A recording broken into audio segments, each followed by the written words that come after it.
En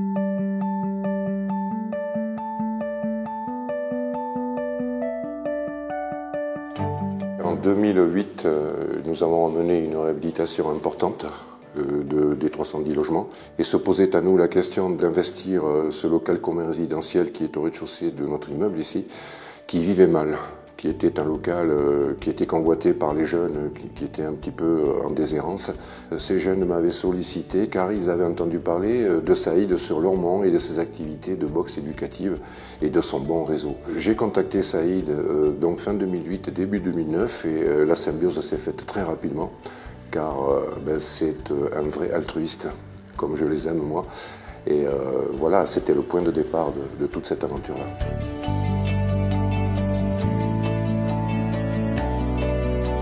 J'ai créé une association sportive au départ qui puisse vraiment apporter des valeurs de socialisation et des valeurs de la vie. Suite à ça, j'ai dû passer mes diplômes. C'est ce qui est venu à un moment légitimer mon cadre. Ça ne pouvait pas être qu'un lieu où on vienne consommer. Je voulais vraiment à un moment que les gens deviennent acteurs de leur propre projet.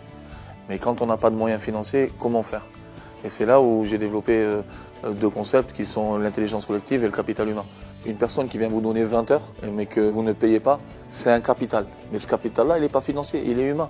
Ce capital humain, aujourd'hui, il nous a permis, je vais vous donner un exemple très simple, de pouvoir structurer nos accompagnements. On est passé, par exemple, de 40 adhérents à 152 adhérents.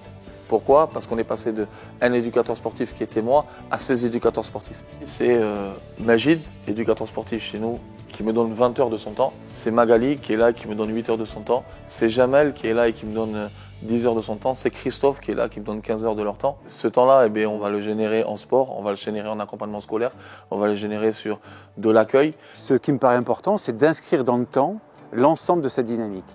Et donc pour nous, il était vraiment nécessaire de donner les moyens à une association de s'installer et de pouvoir déployer toute une série d'actions.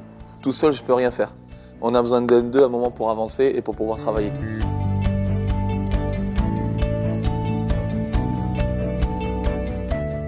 Moi, j'avais un besoin de reconnaissance et aussi j'avais une envie de me reconvertir professionnellement. Donc voilà, j'ai demandé à Saïd s'il pouvait me former et s'il pouvait m'aider dans mes démarches. Et donc voilà, et en échange de ça, je donne de mon temps.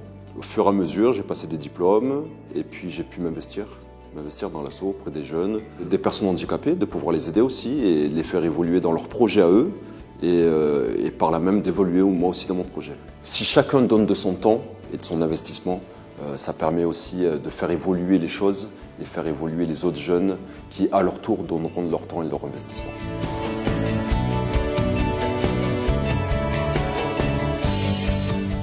Désormais, l'association de Saïd recueille beaucoup d'adhésions de principe, et pas que.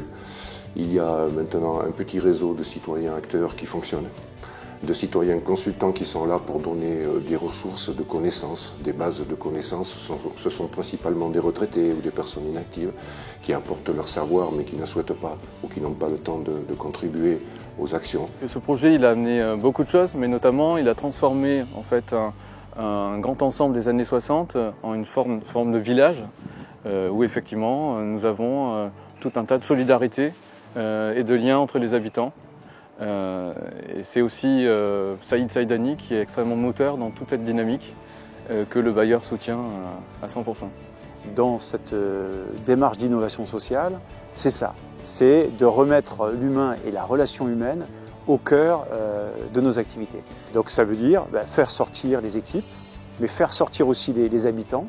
Et là, le fait d'intervenir avec des associations qui ont un vrai métier de médiation, de mise en commun, je crois que ça nous permet d'être encore plus forts sur nos métiers de base. On a un retour très favorable. Beaucoup de petits problèmes se sont réglés. L'association de Saïd est devenue un forum des idées, des volontés. Et c'est devenu aussi un point de rencontre pour les personnes esselées qui trouvent là du réconfort, qui trouvent un accueil chaleureux et qui se distraient à voir cette animation. Et donc aujourd'hui, on a vraiment un changement d'ambiance dans cette résidence qui se fait progressivement. Donc ça a démarré en 2009, il y a eu toute une série d'actions qui ont été faites donc, il y a 3 ans. Ombre et lumière qui intervient et donc aujourd'hui l'idée, c'est d'étoffer et d'aller encore plus loin.